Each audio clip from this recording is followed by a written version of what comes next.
இன்றைய வேத வசனம் ஏசாயா 30:21.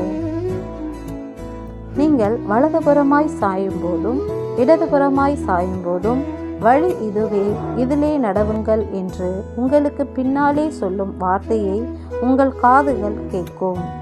ஆம், நாம் எந்த பாதையில் நடந்தாலும் தேவன் நம்மோடு பேசுகிறவராய் இருக்கிறார். வேதாகமத்தில் இயேசு கிறிஸ்து நியாய தீர்ப்பை குறித்து உவமை சொல்லும் போது, சகல ஜனங்களும் அவருக்கு முன்பாக சேர்க்கப்படுவார்கள்.